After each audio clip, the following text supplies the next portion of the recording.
வணக்கம் நண்பர்களே. Aim carrier institute Madurai சார்பாக உங்களை அன்புடன் அழைக்கிறோம். இப்போ எக்ஸாமில் கேட்ட ப்ரீவியஸ் இயர் கொஸ்டின்ஸை சால்வ் பண்ணுறோம். டாபிக்ஸை ஒவ்வொன்றா ஸ்டார்ட் பண்ணுறோம். இன்றைக்கி simple interest, compounders and partnership. இதில் ஆல்ரெடி எக்ஸாமில் கேட்ட கொஸ்டின்ஸ் மட்டும் சால்வ் பண்ண போகிறோம். அது டீட்டெயில்ஸாக பண்ண போகிறோம். பேசிக்ஸ் பண்ண போகிறோம். இன்றைக்கி ஒவ்வொன்றையும் பார்த்து தெளிவாக படிங்க. ஏதாச்சும் சந்தேகம் இருந்தால் கமெண்ட் பகுதியில் போடுங்க. மறந்துடாமல் நம்ம சேனலை சப்ஸ்கிரைப் பண்ணுங்கள். இதை நிறைய பேருக்கு ஷேர் பண்ணுங்கள். நீங்கள் அதிக நபர்கள் ஷேர் பண்ணால் தான் நிறைய பேர் இதை படிப்பாங்க, படித்து பாஸ் பண்ணி வேலைக்கு வருவாங்க. அதனால் மறந்துடாமல் ஷேர் பண்ணுங்கள். நண்பர்களே, நம்ம சேனலை சப்ஸ்கிரைப் பண்ணுங்கள். இனிமேல் உங்களுக்கு கிளாஸு கண்டிப்பாக வாரத்தில் ஒரு 3 கிளாஸ் 4 கிளாஸ் வந்துக்கிட்டே இருக்கும். ஃபாலோ பண்ணுங்கள். நன்றி நண்பர்களே. வாங்க பார்க்கலாமா? சம்ஸ் பார்ப்போம் வாங்க. 11th sum. The population of a village decreases at the rate of 20% per annum. If its population 2 years ago was 10,000, the present population is. அதாவது 2 வருஷத்துக்கு முன்னாடி ஒரு வில்லேஜோட பாப்புலேஷன் 10,000 இருந்திருக்கு. ஒவ்வொரு வருஷமும் 20% டிக்ரீஸ் ஆகுது, குறைஞ்சிட்டே வருது. அப்படின்னா பிரசன்ட் பாப்புலேஷன் என்ன அப்படின்னு கேட்குறாங்க. இல்லை என்ன கிவன் என்னன்னு முதல்ல கிவன் என்னன்னாங்க total population 2 years ago. Total population 2 years ago எவ்வளோனா 10,000 touch. Each year decreases 20% per annum. ஒவ்வொரு வருஷமும் 20% டிக்ரீஸ் ஆகுது. அப்படின்னா present population என்னன்னு கேட்குறாங்க. present population என்ன அப்படின்னு கேட்குறாங்க. அப்போ இதுக்கு நாம ஃபார்முலாஸ் எல்லாம் ஒன்றும் வேண்டாம், ரொம்ப சிம்பிளா ஷார்ட்கட் மெத்தட்லேயே போயிடலாம். Same shortcut method. ஃபர்ஸ்ட் 10,000 இருக்கா, இது டோட்டல். ஃபர்ஸ்ட் இயர் எவ்வளவு டிக்ரீஸ் ஆகுது? 20% டிக்ரீஸ் ஆகுது. இதுக்கு 10%, 10,000க்கு 10% 1000. இப்போ 20% என்ன இருக்கும்? 2000. 10% 1000. 10,000க்கு 10% 1000. 20% 2000. 2000 டிக்ரீஸ் ஆகுது. 2000 டிக்ரீஸ் அப்படின்னா சப்ராக்ட் பண்ணிடுவோம். சப்ராக்ட் இப்போ 8,000. செகண்ட் இயர்ல எகைன் 20% டிக்ரீஸ். அப்போ இதுக்கு 10% எவ்வளோ அப்படின்னா 1 டிகிரி பாயிண்ட் வச்சுக்கலாம். 10% 800. 20% 1600. அப்ப 1600 சப்ராக்ட் பண்ணுங்க. சப்ராக்ட் பண்ணா 0046. அப்போ அட் பிரசன்ட் பாப்புலேஷன் ஆன்சர் என்ன அப்படின்னா 6400. அப்ப பிரசன்ட் பாப்புலேஷன் இஸ் 6400. அதனால இது ரொம்ப சிம்பிளா ஒவ்வொரு வருஷமும் 20% சப்ராக்ட் பண்ணாலே போதும், நமக்கு என்ன கிடைக்குது? 6400. அப்ப present population is 6400 அர்த்தம். புரியுதா? 10,000 20% 2000 சப்ராக்ட் பண்ணினா அப்ப 8,000க்கு நீங்க 20% பார்க்கணும். அது ரொம்ப முக்கியம். இந்த மாதிரி பண்ணாதான் உங்களுக்கு ஆன்சர் கிடைக்கும். 12th sum. Rupees 12,000 is divided into 2 parts. 12,000 ரெண்டு பார்ட்டா பிரிக்கிறாங்க. Such that the simple interest on first part for 3 years 12% per annum may be equal to the simple interest on the second part of 4.5 years and 16% per annum. The ratio of the first part and the second part அப்படி கேக்குறாங்க. அதாவது 12,000 இருக்கு, அது ரெண்டு பார்ட்டா பிரிக்கிறாங்க. First part 3 வருஷத்துக்கு 12% interest, second பார்ட்டுக்கு 4.5 வருஷத்துக்கு 16% interest. அப்படின்னா first part second part ratio என்னன்னு கேக்குறாங்க. ரேஷியோ என்னன்னு கேக்குறாங்க. சரி, என்னென்ன கொடுத்துருக்கான்னு பார்ப்போம். என்ன கொடுத்துருக்காங்க கிவன் அப்படின்னா டோட்டல் அமௌண்ட். டோட்டல் எவ்வளோ கொடுத்தாங்க? Rupees 12,000 கொடுத்தாச்சு. இதை 2 பார்ட்ஸா பிரிக்கிறாங்க. ஃபர்ஸ்ட் பார்ட் செகண்ட் பார்ட் பிரிக்கிறாங்க. First part 3 years and 12% interest. Second part 4.5 years and 16% per annum. 16% per annum அப்படி கொடுத்தாங்க. கொடுத்துட்டு both parts are equal அப்படி கொடுத்தாங்க. என்ன கொடுத்தாங்க அப்படின்னா ஆமாம் equal the simple interest and the second part.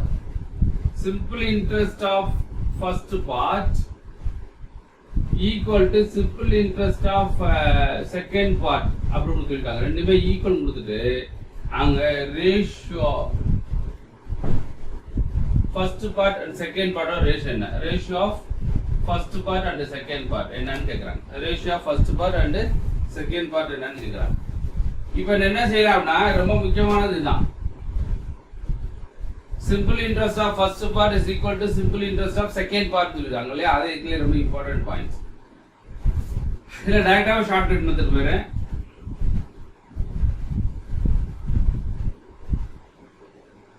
Shortcut method என்ன பண்ணாங்க simple interest of first part அப்ப சிம்பிள் இன்ட்ரெஸ்ட்ல 3 இயர்ஸ் அது 36 12%. அப்ப சிம்பிள் இன்ட்ரெஸ்ட் 3 இதுனால simple interest of first part is equal to simple interest of second part. இப்ப simple interest of first part என்ன இருக்கும் 3 இயர்ஸ் இன் 12. அப்ப 3 years into 12% of first part is equal to 4.5 years into 16%. அப்ப என்ன செய்யலாம் first part by second part. The second into second part. Second part divide பண்ணிட்டோம். 4.5 என்னன்னா 8 plus 1 9/2. Mixed fraction மாத்துறோம். It is 16 divided by இரண்டு multiply இருக்கு இல்லையா இரண்டு multiply இருக்கு இந்த மல்டிப்ளை போய் நான் இங்க டிவைட் ஆகும் 3 into 12 இந்த percentage இந்த percent symbol cancel இரண்டு cancel பண்ணா 8 4 2s are 8 3 4s are 12 இந்த 3 9 cancel அப்ப ரிமைனிங் இருக்கு 2/1 அப்புறம் ஆன்சர் என்ன அப்படினா first part is to second part is 2:1 ratio. ஏன்னா ரொம்ப ஈஸி தான் இந்த லைன் தெரிஞ்ச முக்கியமான லைன் தான். Simple interest of first part simple interest of second part are equal சொல்லிட்டாங்க. அதனால டைரக்டாவே சப்ஸ்டிட்யூட் பண்ணியாச்சு. 13th sum. If x, y, z are three sum of money such that y is simple interest on x and z is simple interest on y for the same time at the same rate of interest, then we have என்ன வரும் அப்படி கேக்குறாங்க. என்ன கொடுக்கணும்னாங்க x y ல 3 sums மூணு amount கொடுத்தாங்க. x y z ன்றது 3 sum of money. இதுல y is the simple interest of x. x க்கு simple interest y ன்னு கொடுத்தாங்க.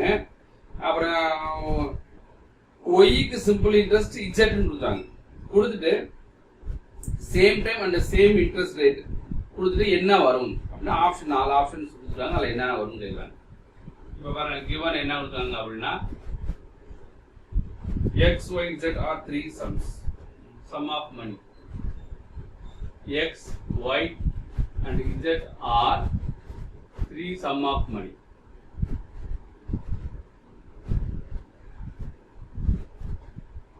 Three sum of money கொடுத்தாச்சு. x y z are three sum of money கொடுத்துட்டு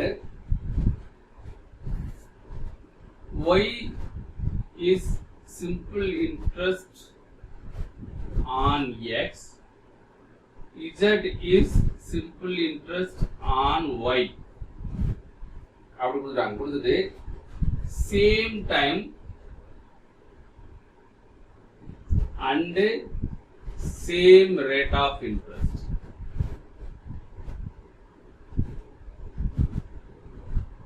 என்ன கேட்டிருக்காங்க ஆப்ஷன்ஸ் கொடுத்தாங்க. z squared equal to xy,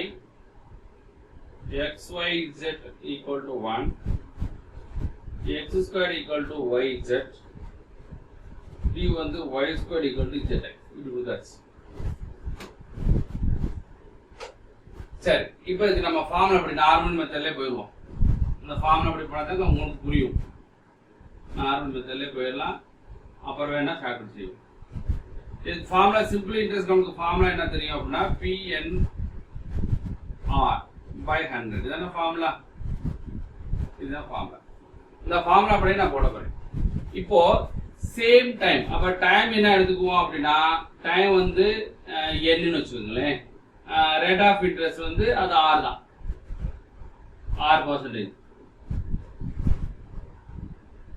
அப்ப இந்த ஃபர்ஸ்ட் என்னங்க y is a simple interest on x.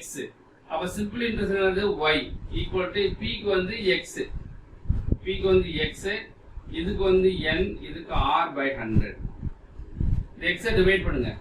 y by x equal to nr by 100. இது 1 ன்னு வெச்சுப்போம். ரைட்டா? அடுத்து z is a simple interest on y. அதே ஃபார்முலா தான். s is equal to pnr by 100 தான். அப்ப z is equal to simple interest on y னா அப்ப z is equal to p க்கு என்னது? p க்கு வந்து y into n into r by 100. இந்த y ஐ இங்க டிவைட் பண்ணுவோம். z by y equal to nr by 100. This is equation number 2 னு வெச்சுக்குவோம். nr by 100 இங்க nr by 100 ரெண்டுமே ஈக்குவல் தானே? சோ ஒன்னாவது ஈக்குவேஷன் இரண்டாவது ஈக்குவேஷன் சமம், ஈக்குவல். அப்ப y by x equal to z by y. y by x equal to z by y. So y வந்து இங்க மல்டிப்ளை பண்ணுவா, x வந்து இங்க மல்டிப்ளை பண்றோம். y into y squared equal to இத மல்டிப்ளைங்களாக zx. அப்புறம் ஆன்சர் வந்து என்ன அப்படினா y squared equal to zx. அப்ப எங்க இருக்க ஆப்ஷன்ஸ் இருக்கு? இந்த option is y squared equal to zx னு இருக்கு. சரிங்களா? இது நார்மல் ஃபார்ம் மெத்தட்ல நீங்க போட்டுருங்க. ரொம்ப ஈஸி தான். ஷார்ட்கட் மெத்தட் என்னதுனாக்க நம்ம டைரக்டாவே என்ன ரெண்டு ஈக்குவல் சொல்லிட்டாலே ஷார்ட்கட் இன் எக்ஸாம். இந்த கணக்கு எப்படி எக்ஸாம் அப்படினாலே y is a simple interest of x அப்படினா y by x. z is simple interest of y அப்படினா z by y. இத கிராஸ் மல்டிப்ளிகேஷன் பண்ணீங்களாக்க y square equal to zx. இது shortcut method in exam point of view. Exam point of view இவ்வளவு செஞ்சா போதும் நம்மளுக்கு. இந்த மாதிரி क्वेश्चन கொடுத்தாங்க இவ்வளவு செஞ்சா நமக்கு போதும். எக்ஸாம் பாயிண்ட் ஆஃப் வியூ உங்களுக்கு புரியறதுக்காக தான் நார்மல் மெத்தட் போடுறேன். ஆனா எக்ஸாம்க்கு இப்படி தான் செய்யணும்.